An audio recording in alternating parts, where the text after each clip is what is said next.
Good morrow, scholars. Welcome again to Eclipse. Sorry for another late upload.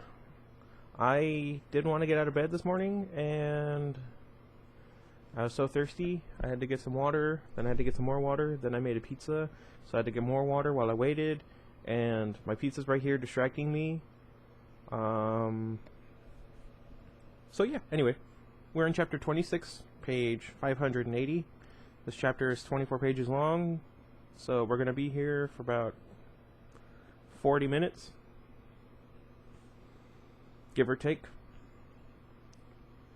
Okay, anyway. The counter in Alice's bathroom was covered with 1,000 different products, all claiming to beautify a person's surface. Since everyone in this house was both perfect and impermeable, I can only assume that she'd bought most of these things with me in mind. I read the labels numbly, struck by the waste. I was careful never to look in the long mirror. Alice combed through my hair with a slow, rhythmic motion. "That's enough, Alice," I said tonelessly. "I want to go back to La Push." How many hours had I waited for Charlie to finally leave Billy's house so that I could see Jacob? Each minute, not knowing if Jacob was still breathing or not, had seemed like 10 lifetimes. And then, when at last I'd been allowed to go to see for myself that Jacob was alive, the time had gone so quickly. I felt like I'd barely caught my breath before Alice was calling Edward, insisting that I keep up this ridiculous sleepover facade. It seemed so insignificant. "Jacob's still unconscious," Alice answered. "Carlyle or Edward will call when he's awake. Anyway, you need to go see Charlie. He was there at Billy's house. He saw that Carlyle and Edward are back from their trip, and he's bound to be suspicious when you get home." I already had my story memorized and corroborated. I don't care. I want to be there when Jacob wakes up. "You need to think of Charlie now. You've had a long day. Sorry, I know that doesn't begin to cover it, but that doesn't mean you can shirk your responsibilities." Her voice was serious, almost chiding. "It's more important now than ever that Charlie stays safely in the dark. Play your role first, Bella, and then you can do what you want second. Part of being a Cullen is being meticulously responsible." Right. Of course she was right, and if not for the same reason, a reason that was more powerful than all my fear and pain and guilt, Carlyle would never have been able to talk me into leaving Jacob's side, unconscious or not. "Go home," Alice ordered. "Talk to Charlie, flesh out your alibi, keep him safe." I stood, and the blood flowed down to my feet, stinging like the pricks of 1,000 needles. I'd been sitting still for a long time. "That dress is adorable on you," Alice cooed. "Huh? Oh. Thanks again for the clothes," I mumbled out of courtesy rather than real gratitude. "You need the evidence," Alice said, her eyes innocent and wide. "What's a shopping trip without a new outfit?" "It's very flattering, if I do say so myself." Ow. My sides hurt.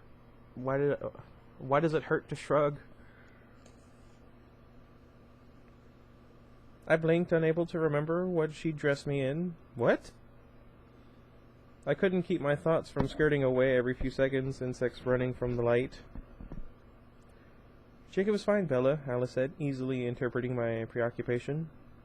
"There's no hurry. If you realize how much extra morphine Carlyle had to give him, what with his temperature burning it off so quickly, you would know that he's going to be out for a while."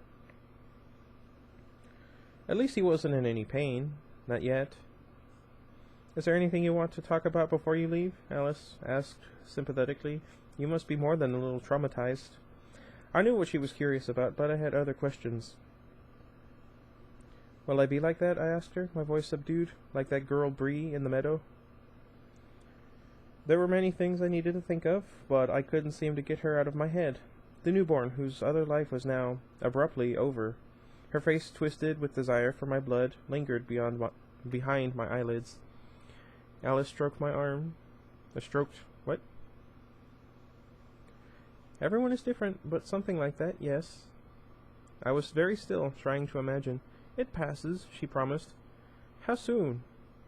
She shrugged. "A few years, maybe less. It might be different for you. I've never seen anyone go through this who's chosen it beforehand. It should be interesting to see how that affects you." "Interesting," I repeated. "We'll keep you out of trouble." "I know that. I trust you." My voice was monotone, dead. "Sorry, I guess I could have done that. Oh well." Alice's forehead puckered. What? If you're worried about Carlisle and Edward, I'm sure they'll be fine. I believe Sam is beginning to trust us. Well, to trust Carlisle, at least. That's a good thing, too. I imagine the atmosphere got a little tense when Carlisle had to re-break the fractures. Please, Alice. Sorry. Hee hee hee hee. I took a deep breath to steady myself. Jacob had begun healing too quickly, and some of his bones had set wrong. He'd been out cold for the process, but it was still hard to think about. Alice, can I ask you a question about the future? She was suddenly wary. You know I don't see everything. It's not that, exactly. But you do see my future, sometimes. Why is that, do you think, when nothing else works on me? Not what Jane can do, or Edward, or Aro? My sentence trailed off with my interest level. My curiosity at this point was fleeting, heavily overshadowed by more pressing emotions. Alice, however, found the question very interesting. Jasper too, Bella. His talent works on your body just as well as it does on anyone else's. Never mind. That's the difference, do you see it? Jasper's abilities affect the body physically. He really does calm your system down, or excite it. What? It's not an illusion, and I see visions of outcomes, not the reasons and thoughts behind the decisions that create them. It's outside the mind, not an illusion either, reality, or at least one version of it. But Jane and Edward and Aro and Dimitri, they work inside the mind. Jane only creates an illusion of pain. She doesn't really hurt your body. You only think you feel it. You see, Bella? You are safe inside your mind. No one can reach you there. It's no wonder that Aro was so curious about your future abilities. She watched my face to see if I was following her logic. In truth, her words had all started to run together, the syllables and sounds losing their meaning. I have the problem while I'm reading. I couldn't concentrate on them. Still, I nodded, trying to look like I got it. She wasn't fooled. She stroked my cheek and murmured, "Dang it. He's going to be okay, Bella. I don't need a vision to know that. Are you ready to go? One more thing. Can I ask you another question about the future? I don't want specifics, just an overview."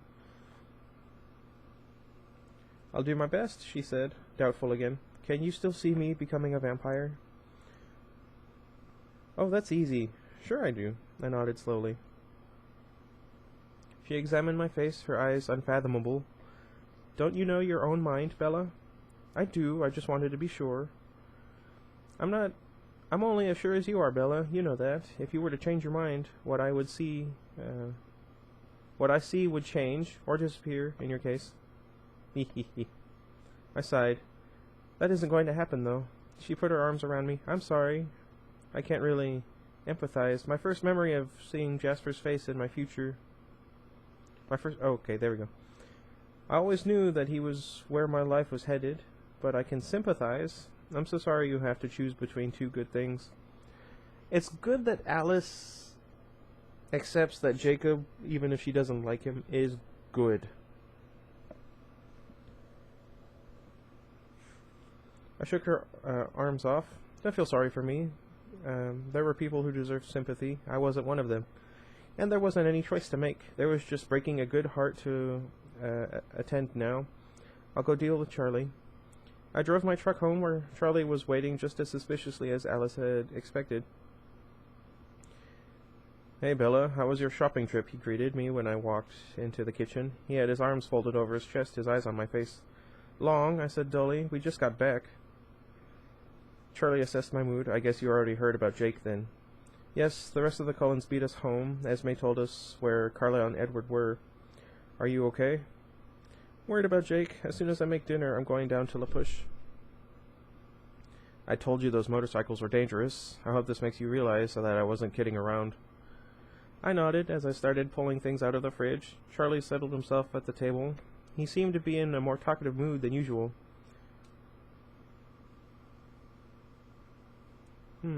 Let's see. What was I? Oh, I don't think you need to worry about Jake too much. Anyone who can cuss with that kind of energy is going to recover. "Jake was awake when you saw him?" I asked, spinning to look at him. "Oh yeah, he was awake. You should have heard him. Actually, it's better you didn't. I don't think there was anyone in the bush who couldn't hear him. I don't know where he picked up that vocabulary, but I hope he hasn't been using that kind of language around you." I don't curse at all, so yeah. "I'd like to think if I were shot, but still alive, I wouldn't curse either.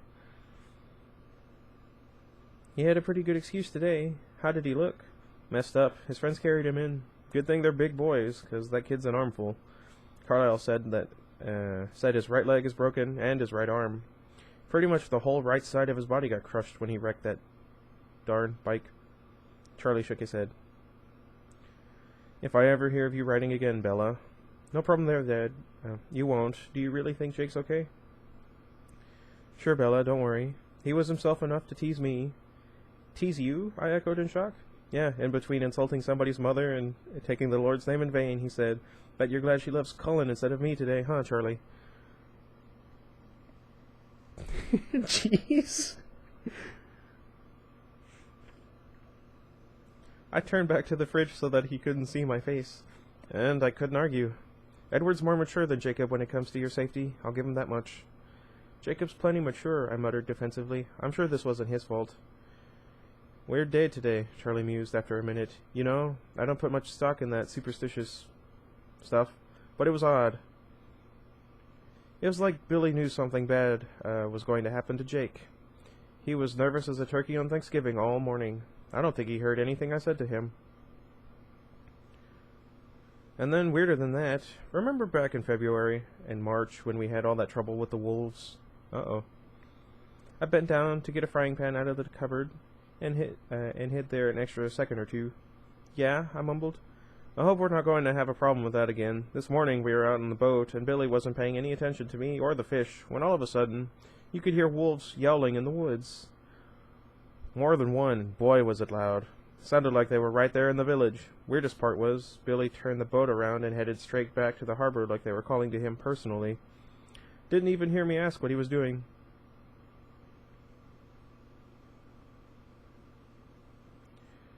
Sorry, I was zoning out. The noise stopped before we got the boat docked, but all of a sudden Billy was in the biggest hurry not to miss the game, though we still had hours. He was mumbling some nonsense about an earlier showing of a live game.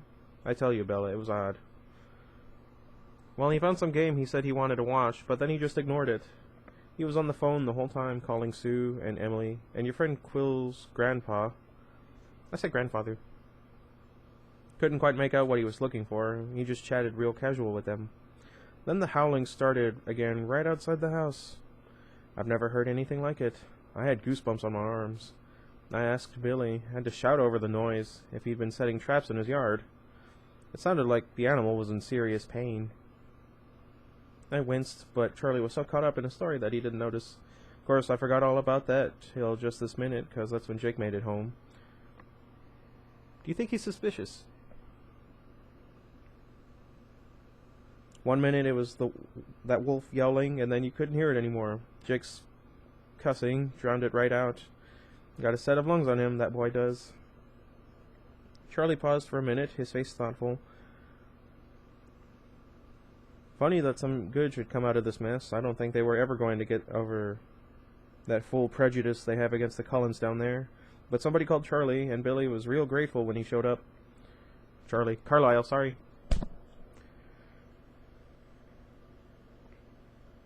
I thought we should get Jake up to the hospital, but Billy wanted to keep him home, and Carlisle agreed. I guess Carlisle knows what's best. Generous of him to sign up for such a long stretch of house calls.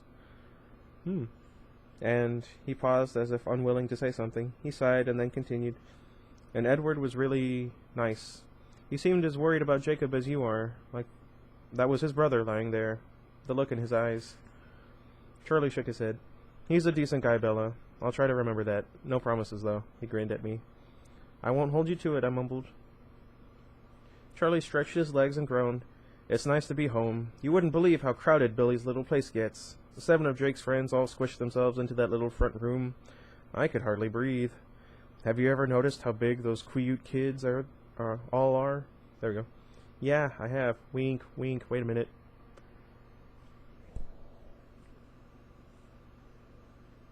Charlie stared at me, his eyes abruptly more focused. Really, Bella. Carlisle said Jake will be up and around in no time. Said it looked like a lot worse than it was. He's going to be fine.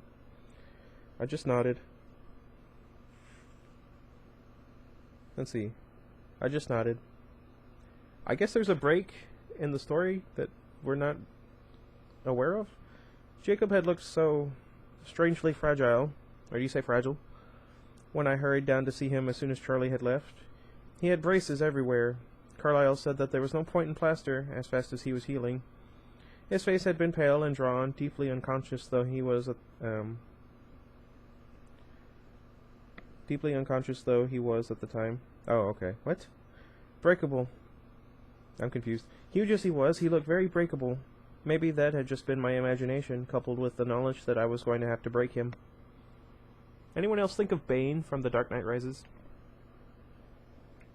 If only I could be struck by lightning and be split in two, preferably painfully. For the first time, giving up being human felt like a true sacrifice, like it might be too much to lose. I put Charlie's dinner on the table next to his elbow and headed for the door. Bella, could you wait just a second? Did I forget something? I asked, eyeing his plate. No, I just want to ask a favor.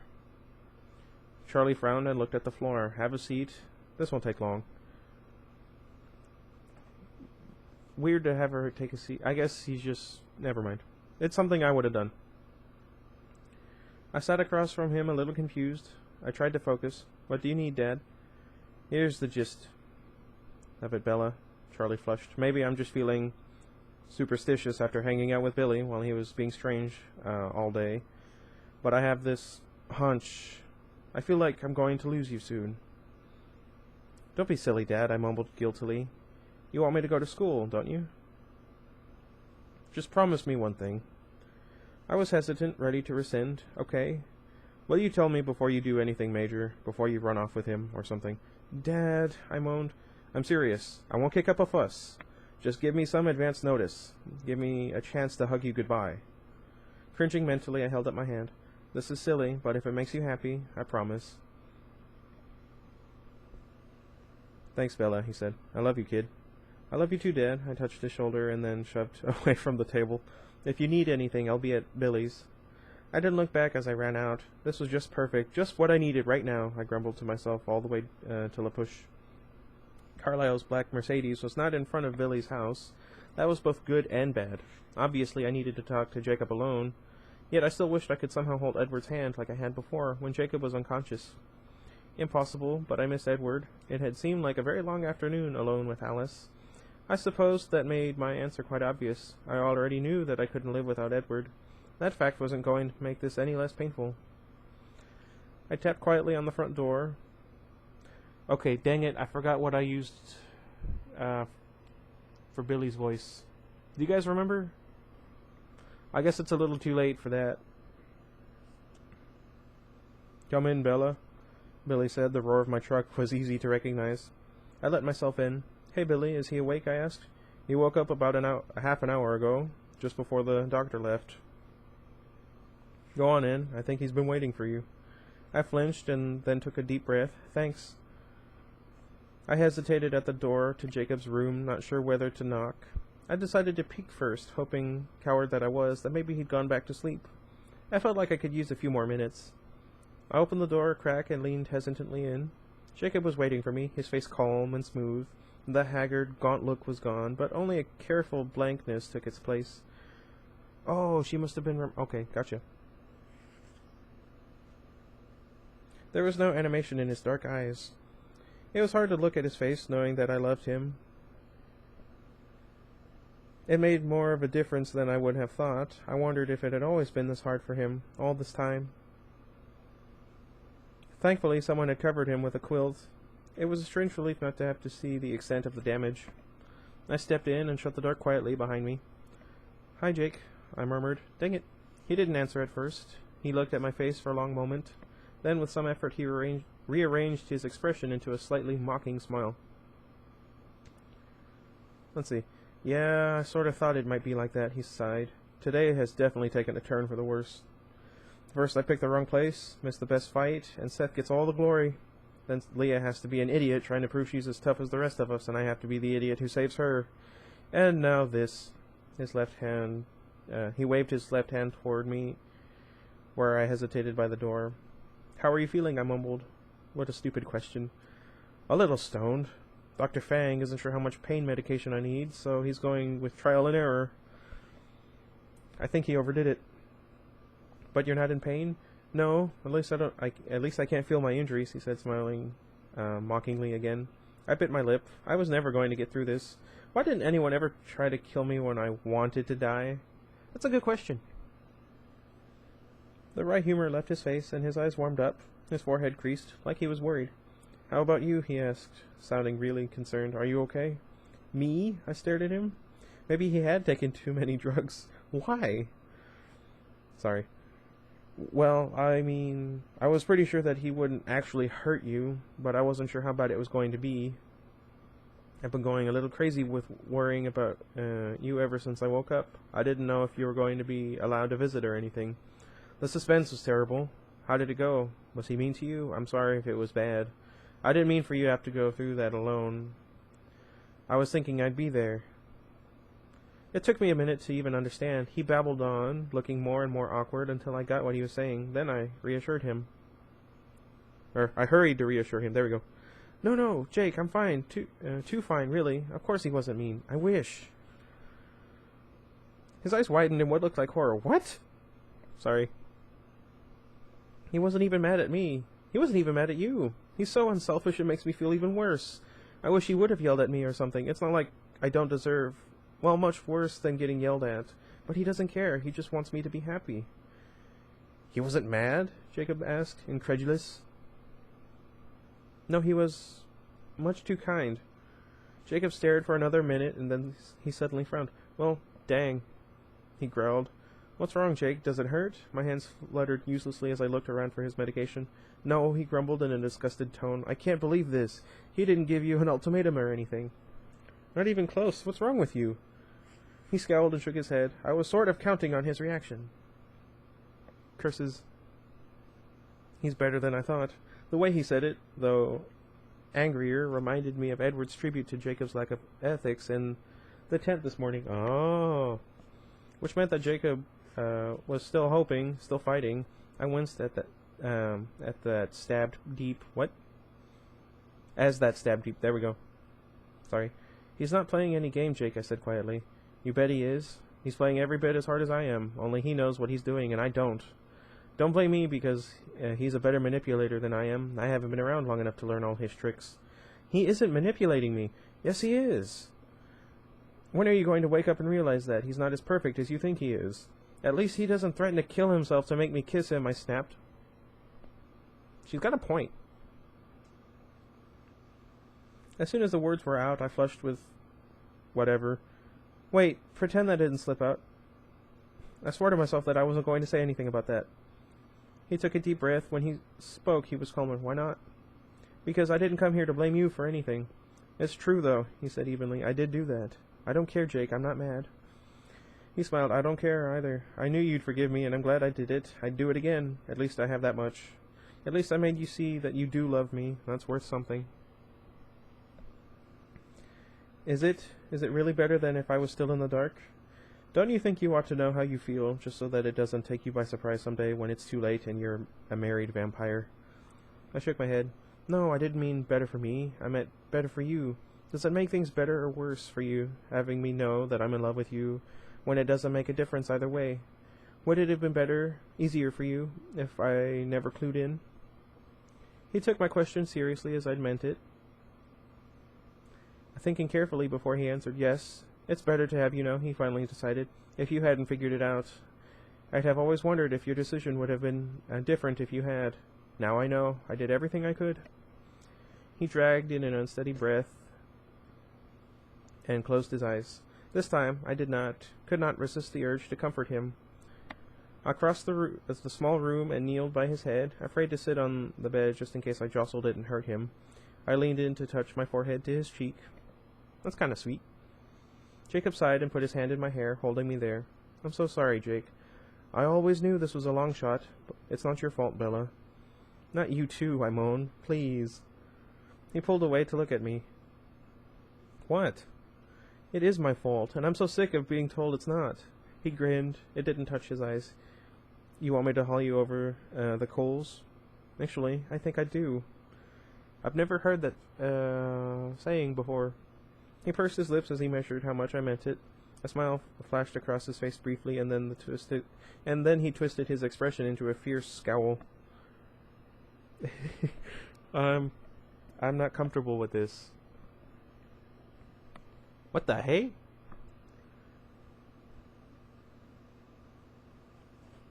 Kissing me back like that was inexcusable, he spit the words at me. If you knew you were just going to take it back, maybe you shouldn't have been quite so convincing about it. I winced and nodded. I'm so sorry. Sorry doesn't make anything better, Bella. What were you thinking? I wasn't, I whispered. You should have told me to go die. That's what you want. No, Jacob, I whimpered, fighting against the budding tears. No, never. You're not crying? He demanded, his voice settling back to its normal tone. He twitched impatiently on the bed.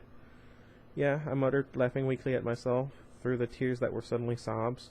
He shifted his weight, throwing his good leg off the bed as if he were going to try to stand. What are you doing? I demanded through the tears. Lie down, you idiot. You'll hurt yourself. I jumped to my feet and pushed his good shoulder down with 2 hands. He surrendered, leaning back with a gasp of pain, but he grabbed me around my waist and pulled me down on the bed against his good side. I curled up there, trying to stifle the silly sobs against his hot skin. Why? I can't believe you're crying, he mumbled. You know I just said those things because you wanted me to. I didn't mean them. His hand rubbed against my shoulders. I know. I took a deep, ragged breath, trying to control myself. How did I end up being the one crying while he did the comforting? It's all still true, though. Thanks for saying it out loud. Do I get points for making you cry? Sure, Jake, I tried to smile. As many as you want. Don't worry, Bella, honey. It's all going to work out. I don't see how, I muttered. He patted the top of my head. I'm going to give in and be good. More games, I wondered, tilting my chin so that I could see his face. Maybe. He laughed with a bit of effort and then winced. But I'm going to try. I frowned. Don't be so pessimistic, he complained. Give me a little credit. What do you mean by good? I'll be your friend, Bella, he said quietly. I won't ask for more than that. I think it's too late for that, Jake. How can we be friends when we love each other like this? Awkward. He looked at the ceiling, his stare intent, as if he were reading something that was written there. Maybe it will have to be a long-distance relationship. Or friendship, what? I clenched my teeth together, glad he wasn't looking at my face, fighting against the sobs that threatened to overtake me again. I needed to be strong. I had no idea how. You know that story in the Bible? Jacob asked, suddenly, still reading the blank ceiling. The one with the king and the 2 women fighting over the baby? Sure, King Solomon. That's right, King Solomon, he repeated. And he said, cut the kid in half, but it was only a test, just to see who would give up their share to protect it. Yeah, I remember. He looked back at my face. I'm not going to cut you in half anymore, Bella. I understood what he was saying. He was telling me that he loved me the most, that his surrender proved it. I wanted to defend Edward, to tell Jacob how Edward would do the same thing if I would let him. I was the one that wouldn't renounce my claim there, but there was no point in starting an argument that would only hurt him more. I closed my eyes, willing myself to control the pain. I couldn't impose that on him. We were quiet for a moment. He seemed to be waiting for me to say something. I was trying to think of something to say. Can I tell you what the worst part is? He asked hesitantly when I said nothing. Do you mind? I am going to be good. Will it help? I whispered. It might. It couldn't hurt. What's the worst part, then? The worst part is knowing what you would have been. What might have been, I sighed. No, Jacob shook his head. I'm exactly right for you, Bella. It would have been effortless for us, comfortable, easy as breathing. I was the natural path your life would have taken. He's got a point. He stared into space for a moment, and I waited. If the world was the way it was supposed to be, if there were no monsters and no magic, I could see what he saw, and I knew he was right. If the world was the same place it was supposed to be, Jacob and I would have been together, and we would have been happy. He was my soulmate in that world, would have been my soulmate still if his claim had not been overshadowed by something stronger, something so strong that it could not exist in a rational world. Was it out there for Jacob, too? Something that would trump a soulmate? I had to believe that it was. 2 futures, 2 soulmates, too much for any one person. And so unfair that I wouldn't be the only one to pay for it. Jacob's pain seemed too high a price. Cringing at the thought of that price, I wondered if I would have wavered. If I hadn't lost Edward once, if I didn't know what it was like to live without him, I wasn't sure. That knowledge was so deep a part of me, I couldn't imagine how I would feel without it. He's like a drug for you, Bella. His voice was still gentle, not at all critical. I see that you can't live without him now. It's too late, but I would have been healthier for you, not a drug. I would have been the air, the sun.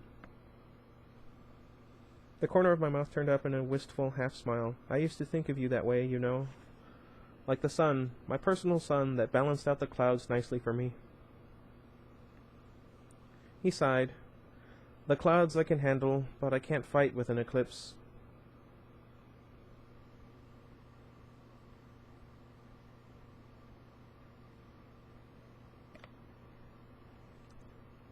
As much as I disliked her use of Eclipse earlier in the story, this one works real well, I feel.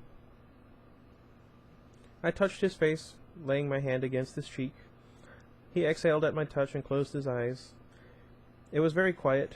For a minute I could hear the beating of his heart, slow and even. Tell me the worst part for you, he whispered. I think that might be a bad idea. Please? I think it will hurt. Please. How could I deny him anything at this point? The worst part, I hesitated, and then let the words spill out in a flood of truth. The worst part is that I saw the whole thing, our whole life, and I want it bad. Jake, I want it all. I want to stay right here and never move. I want to love you and make you happy, and I can't, and it's killing me. It's like Sam and Emily, Jake. I never had a choice. I always knew nothing would change. Maybe that's why I was fighting against you so hard. He seemed to be concentrating on breathing evenly. I knew I shouldn't have told you that. He shook his head slowly. No, I'm glad you did. Thank you. He kissed the top of my head, and then he sighed. I'll be good now. I looked up, and he was smiling. So you're going to get married, huh? We don't have to talk about that. How many more pages are left? I don't remember. Oh, okay. Sorry. I'd like to know some of the details. I don't know when I'll talk to you again. I had to wait for a minute before I could speak. When I was pretty sure that my voice wouldn't break, I answered his question. It's not really my idea, but yes. It means a lot to him. I figure, why not? He nodded. That's true. It's not such a big thing in comparison. His voice was very calm, very practical. I stared at him, curious about how he was managing that, and that ruined it. He met my eyes for a second and then twisted his head away. I waited to speak until his breathing was under control. Yes, in comparison, I agreed. How long do you have left? That depends on how long it takes Alice to pull a wedding together. I suppressed a groan, imagining what Alice would do. Before or after, he asked quietly. I knew what he meant. After. He nodded. This was a relief to him. I wondered how many sleepless nights the thought of my graduation had given him. Are you scared? He whispered. Yes, I whispered back. What are you afraid of? I could barely hear his voice now. I stared down at my hands. Lots of things. I worked to make my voice lighter, but I stayed honest. I've never been much of a masochist, so I'm not looking forward to the pain, and I wish there was some way to keep him away. I don't want him to suffer with me, but I don't think there's any way around it. There's dealing with Charlie, too, and Renee, and then afterward, I hope I'll be able to control myself soon. Maybe I'll be such a menace that the pack will have to take me out.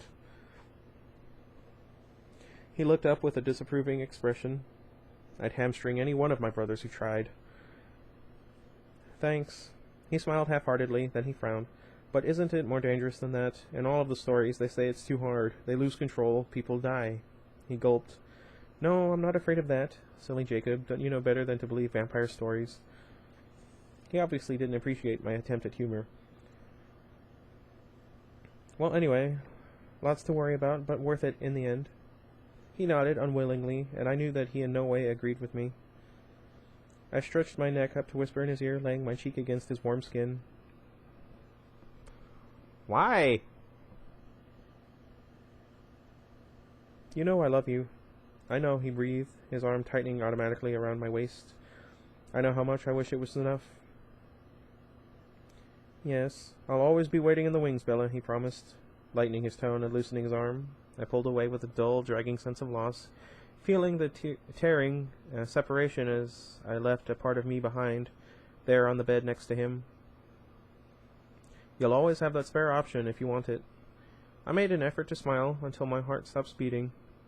He grinned back. You know, I think maybe I'd still take you. Maybe. I guess that depends on how much you stink. Why? Should I come back to see you, or would you rather I didn't? I'll think it through and get back to you, he said. I might need the company to keep from going crazy. The vampire surgeon extraordinaire says I can't phase until he gives the okay. It might mess up the way the bones are set. Jacob made a face. Be good and do what Carlyle tells you to do. You'll get well faster. Sure. I wonder when it will happen, I said. When the right girl is going to catch your eye. Wink, wink. Don't get your hopes up, Bella. Jacob's voice was abruptly sour, though I'm sure it would be a relief for you. Maybe, maybe not. I probably won't think she's good enough for you. I wonder how jealous I'll be. That might be part of the fun, he admitted. Let me know if you want me to come back, and I'll be here, I promised. With a sigh, he turned his cheek toward me. I leaned and kissed his face softly. Love you, Jacob. He laughed lightly. I could picture it in my head. Love you more. He watched me walk out of his room with an unfathomable expression in his black eyes. Well, that was kind of depressing. At least I got done a little bit sooner. Okay, I'm going to upload this, obviously. Then I'm probably going to try and do some stretches because my sides hurt here, and my hip, and my knee, and my ankle. That's because I'm so tall. I put a lot of... Ow. Sorry. I put a lot of stress on various parts of my body, like my lower back, even the middle of my back right now, actually. My knee especially. And I think I've got like hip displacement of some kind. Anyway, let me know what you guys think. That chapter went by a lot faster than the last one did, even though they had about the same number of pages. And this one was a good chapter.